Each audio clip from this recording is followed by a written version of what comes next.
Greetings, everyone. I am Dr. Noni Davis, and I am coming to you from St. C Academy. I am a legacy owner of St. C Academy, an African centered school here that my parents, the late William Edward Davis, and my mother, Sylvia Davis, started back in 1996. And so today, I wanted to just go over Kwanzaa. And I have been celebrating Kwanzaa since 1994. I know my daughter was about 3 years old when we started attending this festival. We had just moved back to this area, Durham, from Virginia, and so um, one of the reasons I guess it was easy for us to adopt this tradition in my family was because my parents had practiced, an African, not an African centered necessarily, but a very black focused home.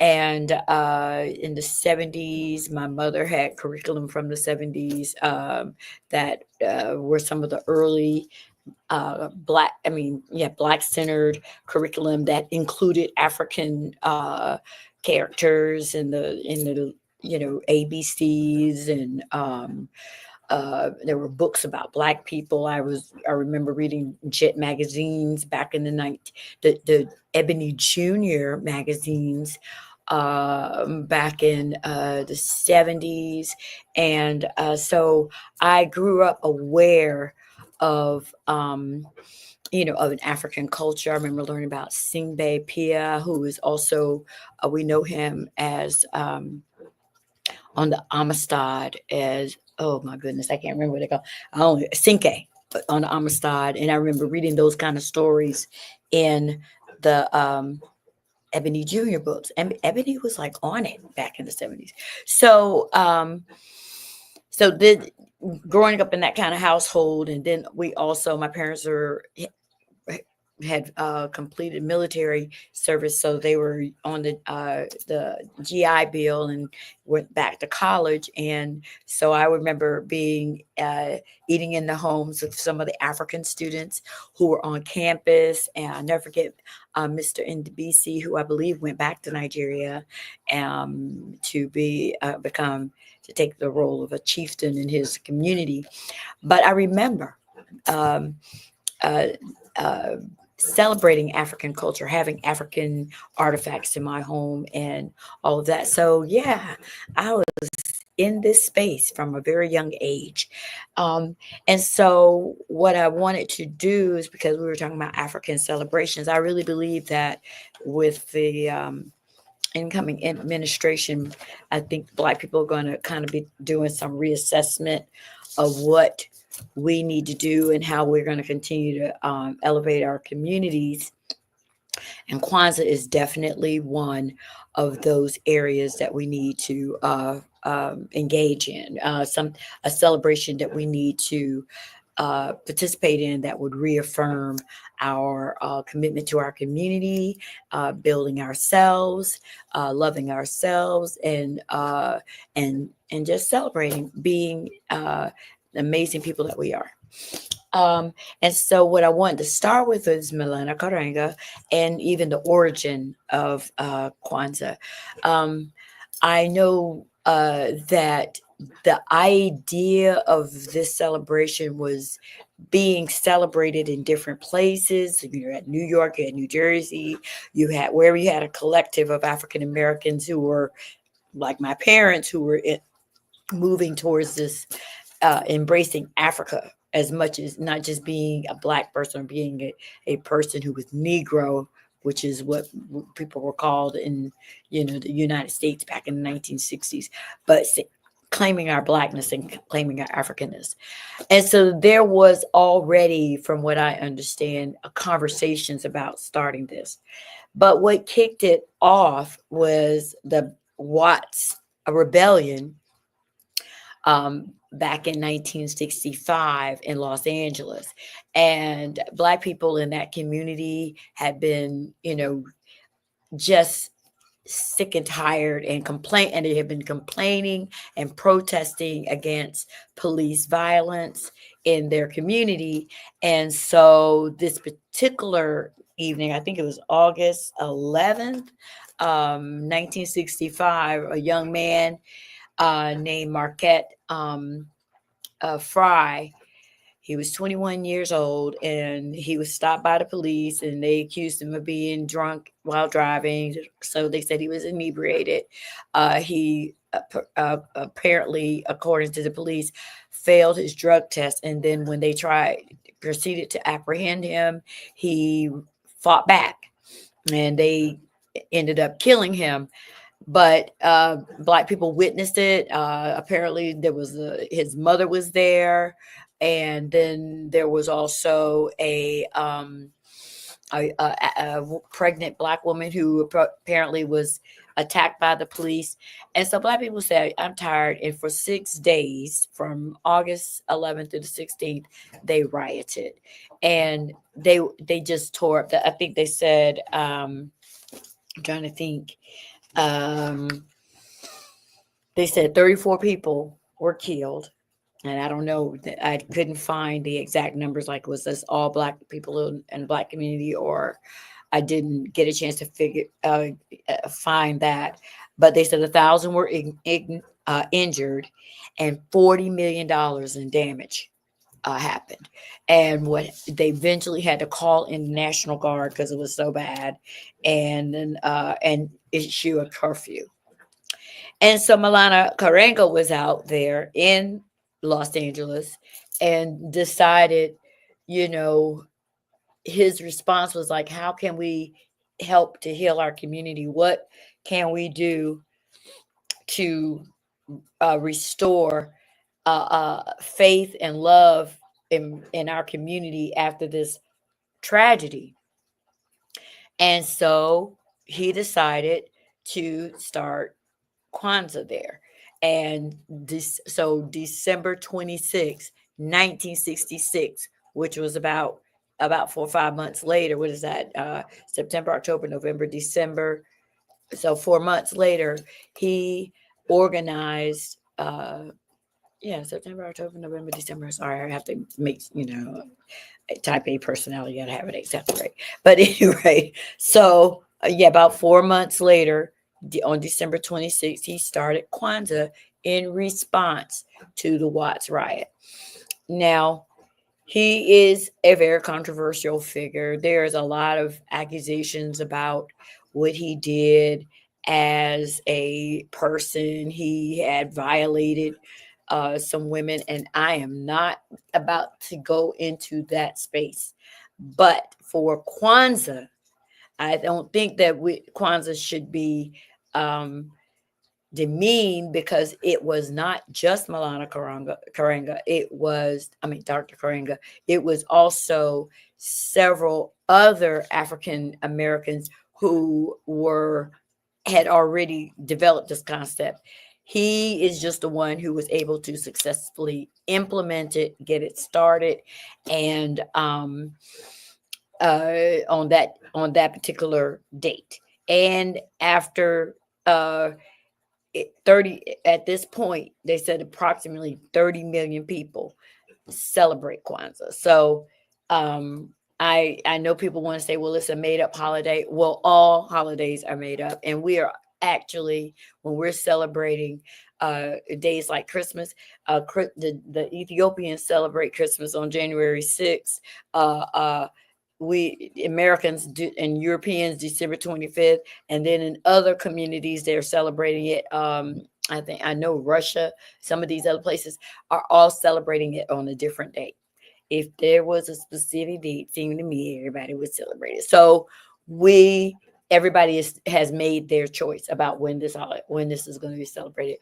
We know that Ramadan also is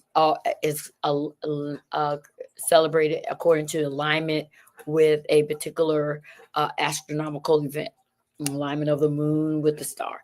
So we know that this is someone decided that we're going to celebrate this particular event. Easter is all of these holidays are created. Somebody decided to do it, and then a lot of these holidays are also were pagan and became religious holidays, or so. And I don't really like the word pagan. It's just that they're cultural, and they have been transformed or adopted into other the things that we practice now.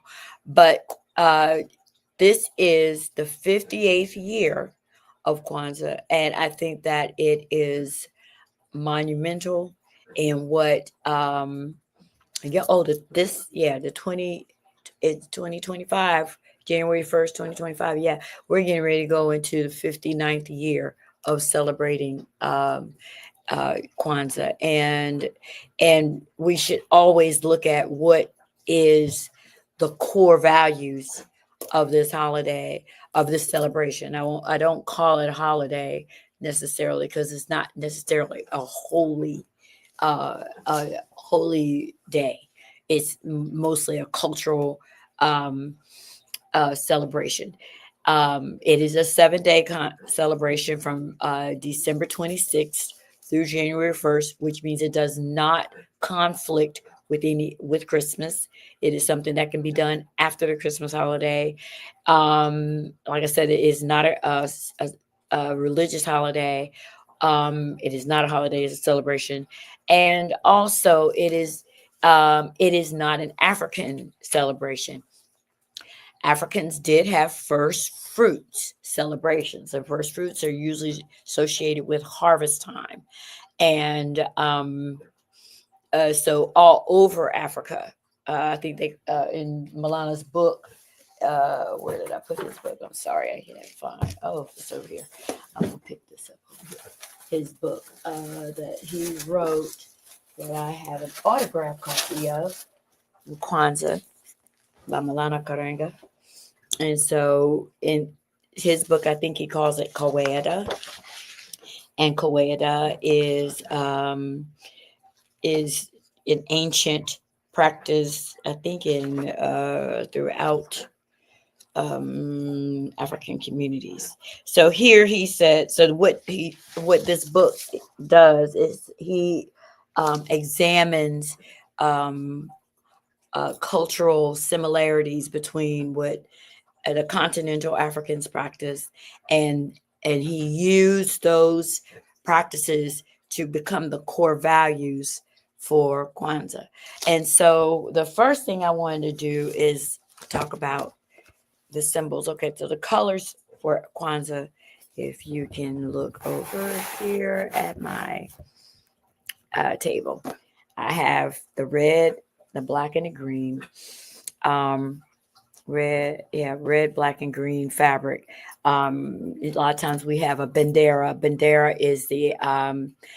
is the African flag that Marcus Garvey. Those are the colors that Marcus Garvey came up with for to celebrate African Americans. And oh wait, I'm trying to get myself in this picture. Okay, so Marcus Garvey created these colors. The green celebrates um, the future, the economic advancement of Black people. I would say our the future, land, and our achievements. Um, you have the black, which of course represents the Black people and our African ancestry, and the red, which celebrates the struggle for freedom, the blood that we have shared to achieve these things. And so it's generally the red, the black, and the green in that order, because the struggle for Black people, and then the rewards we reap of our for all of the work that we've done. So I have the bandera is not necessarily what you have to have, but I always include it on my uh, Kwanzaa table. We generally start with the mkeka, the mat, and mine is old because I told you I have been celebrating this for over 30 years, and so some of the things that I have here are old, some of them are new. Um, but the mkeka is the mat, and it's the foundation. I've heard people also say that this represents ancestors, but or grounding, and and so generally this is the first thing that goes on the table. And I'm going to move some of my stuff around here, and I'm going to put my Kanara on top of my okay. So this is my Kanara. This symbol here is an Akan symbol. It means fear no one but the Creator. My stuff needs to be cleaned off a bit. Um, it's Jinyame. Jinyame. It's an Adinkra symbol from the Akan people of Ghana. And please ignore the different heights of my candles. I was sure that some of my candles broke while I was trying to set this up. But anyway, once again, you can see you have the 7 candles: 3 red, 3 green, and 1 black. So this is the Mishuma Saba. The Mishuma Saba are the 7 candles. Each of the candles represents a principle, which is the Nguzo Saba. Saba means 7. So the Nguzo meaning principles. So the 7 principles. But the Mishima Saba are the 7 candles. The black candle, of course, is Umoja. Umoja is the first day of Kwanzaa on December 26th. Now, there's a lot of people have their own lighting traditions. Me in particular, I have my tradition is the black, of course, goes first, but then I do red and green because I believe that before you accomplish anything, you have to put in the work. So it could be the work, it could be the struggle, it could be the determination, and then you move to the green where you reap the benefits or the reward for that struggle. So Moja, Kujichagulia is self determination. Um, let's see. I'm gonna read what he has written for each friend. That will help a lot because I have that way I don't have to remember everything, and I don't know why I didn't pull this out before. But here we go. Yes. So Umoja means to strive for and maintain unity in the family, community, nation, and race. And then we have Kujichagulia, to define ourselves, name ourselves, create for ourselves, and speak for ourselves. That's Kujichagulia, self determination. The third day for me is the green, Ujima, collective work and responsibility. To build and maintain our community together and make our brothers and sisters' problems our problems and to solve them together. And that's interesting because today I had a conversation with a parent who shared, that her family is going through a struggle.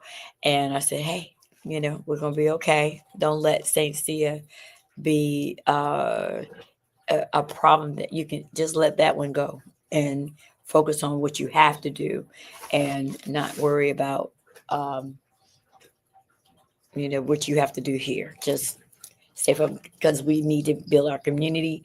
We don't want to have a disruption in the family. Let's keep everything together and we'll see how things work out.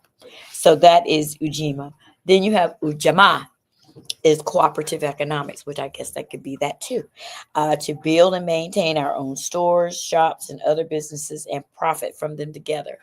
This particular principle is something I think African Americans are going to have to really return to and embrace fully. We're always talking about black businesses, black businesses, black businesses. I think at this moment we're going to have to take that very seriously, building our communities, setting our own standards of what we believe is excellence. Also, understanding that what we need and what we desire um, it cannot always be operating in this extreme capitalism. And we live in capitalism. People got to earn their money. I'm not negating that, but this greed to the detriment of others, and without consideration that everybody has to eat, everybody needs to have a decent place to live, everyone should have decent shelter, everyone needs to be able to have access to quality education, and everyone needs to be able to have the skills they need to care for themselves. And so there we go. So that's Ujamaa.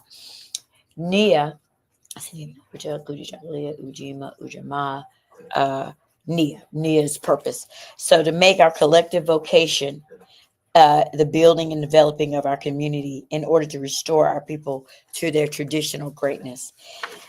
That to me is what St. Cia is doing. We're trying to make sure that our children understand who they are, what their purpose is, and how do we help them navigate the future. Who are they and what are they here to do? Um, and then understand historically who we were. So um, we did not start with slavery. We're the oldest people on the planet. We were the first inventors. We were the first to build, to engage in architecture, to create shelter. We were the first to decide what plant we could use for medicine. We were the first ones to come up with fire. We were the first ones to domesticate animals. We were the first to create um, agriculture. So, did we do everything? We are the foundation for a lot of these things. We were studying the stars. We were studying the planets. We were we created calendars, lunar calendars and solar calendars, and so it it was out of necessity, and so we're that was our genius. Innovation was our genius, and we continue to be innovators. That is our historical legacy. So when we're discussing returning to our past and understanding the traditions of practicing Stankofa, return to the past to learn for the future, that is what Nia is, making sure our children understand who they have been and build on that legacy for the future. After that is Kuumba. Kuumba is creativity. That is the sixth day. And once again, you're working, you're being innovative. This is to do always as much as we can in the way we can in order to leave our community more beautiful and beneficial than we inherited it. That's part of my morning meditation prayer with my students. Who are we? What gifts and talents do we have within us? And how do we use those gifts to build a better community? How do we build on the legacy of our ancestors so we can have continue to the struggle, or continue to elevate, to continue to build joy and um, and love and community like our ancestors did. So Kuumba, creativity. And then the last one is Imani, which is faith, to believe with all our heart in our people, our parents, our teachers, our leaders, and the righteousness and victory of our struggle. And so this is once again the Mishima Saba, the seven candles, and they are symbolic of the Nguza Saba, the seven principles, the matrix, and minimum set of values which Black people are urged to live by in order to rescue and reconstruct their lives in their own image and according to their own needs. Um, so I'm going to go through the seven things that you have or on symbols that you have on your table. I've already talked about the bandera, the flag. We have the crops. The crops are symbolized by fruits, um, because this is a first fruit celebration. It celebrates the harvest and the rewards of production and collective labor. So this is my fruits. It could be vegetables, potatoes, and or just regular fruits, which is what I have. And this is called mazao, the crops. Then we have the Nkeka. I already talked to you about that. The symbolic of our tradition and history, and thus the foundation which we build is the Mkeka, the mat. Then you have the Kanar, symbolic of our roots, our parent people, and the continental African. So this is ancestors. Mishu Masaba. Then you have the Muhindi, the corn. So I have 4 children, and then I have 2 grandchildren. So I have 6 ears of corn. See, 1, 2, 3, 4, 5, 6, 7, 8 on my table, and I like the indigenous corn, so I always get that one in celebration of. Oh wow, I gotta clean up, get some more new stuff. Anyway, and then so that's the Muhindi. Then we have the Mishu Masaba, the Kakombe Cha Moja. The Kakombe Cha Moja is this is my Kwanzaa cup. And this is some symbolic of the foundational principle and practice of unity, which makes all else possible. And usually, what you do is you pour. This is pre-COVID. You would pour water or some kind of drink in here, and then each person you would pass a cup around to your family, and they would drink from this cup. And so we keep it as a symbol of unity. And people can also use it for pouring of libation. Libation is when you pour water or wine to the ground. Usually you pour the libation. You can also pour it into a plant, and it is like a prayer to your ancestors. And I would talk about that later. And so you also, if I have time, I'm running out of time. So you also give your children gifts. They usually encourage the Lord have mercy. Um, uh, Black gifts, black books. My kids, I usually give my children, my grandchildren, some sort of educational thing to celebrate them. This particular gift, I need to go ahead and give it to my granddaughter. I think she's old enough to take this. This is Addie Walker.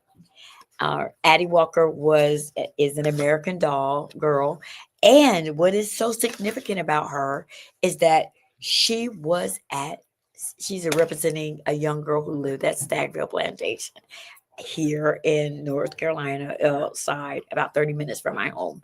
Um, she was a child whose family was able to escape Stagville and move on to I think she went to New York. I'm not sure, but this is Addie, an Addie doll, and she has a whole book series. I think there are like 6 books in that series, for her. Just add, yeah, 6 books in the Addie Walker series, and so I thought this was significant. I did not realize that this was a doll who represented the people who lived out there, the black people who lived out there at Stagville Plantation. So yes, heard an Oscar man. So I put her aside. And then, so that's a gift. That's an example of a gift. I have African instruments. This is a talking drum that I don't know if how well it's working. Oh, you have to put it under your elbow. But anyway, so I have the talking drum here. I also have a shekere, which is play that instrument. I have a Mancala game that you. I will follow this. I don't see here, but this is the Mancala game or Wari. They also call it Wari, which is a game that the kings of played in ancient Egypt. And so that is basically what you have for Kwanzaa. You can one of the greetings, Habari Gani. Habari Gani means what's the news? And each day people will ask you Habari Gani, you say Umoja, or Kuji Chakalio, Ijima, Ujama, Nia Kumba Imani. Whatever day it is, that's how you respond. And we have Harambe. Every morning we have a Harambe, which means let's pull together. Kwanzaa Yenu Ewa Nahare means may y'all's Kwanzaa be with happiness. Heriza Kwanzaa means happy Kwanzaa. And then Asante Sana, thank you very much. And so that's my Kwanzaa presentation. I hope that everyone gets an opportunity this year to attend one of the events. We have events here at the Hayti Heritage Center on December 26th. We have Kwanzaa in Cary, North Carolina on December 29th. And then you have January 1st at the Armory. If you can get here, do so. Happy Kwanzaa. Oh, happy pre-Kwanzaa. Ashe, ashe, oh. I'm a St. Cia student. Of course I walk into the sound of drums. I'm a St. Cia student. Of course I know my mother.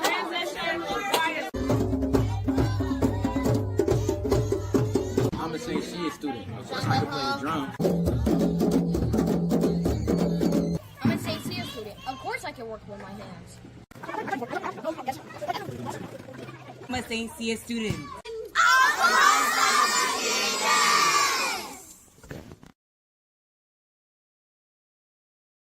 If you're talking, they will hear you. We all want our kids to grow up safe and healthy, so we show them how. And we tell them with honest conversations that let them know what we expect. Not just one time, but every chance we get. That's especially important when it comes to alcohol and other drugs. Kids not only need to know the dangers and how to avoid them, they need to hear it often from you. And when it comes to pain medications, opioids, they need to know that they should never be taken without a prescription and never shared with friends or family. It's dangerous and illegal. So talk with your kids and guide them through the challenges of growing up safe and healthy. Because when you talk, they hear you. For more information about talking with your kids about underage use of alcohol and other drugs, visit underagedrinking.samhsa.gov. So talk, they hear you. You can do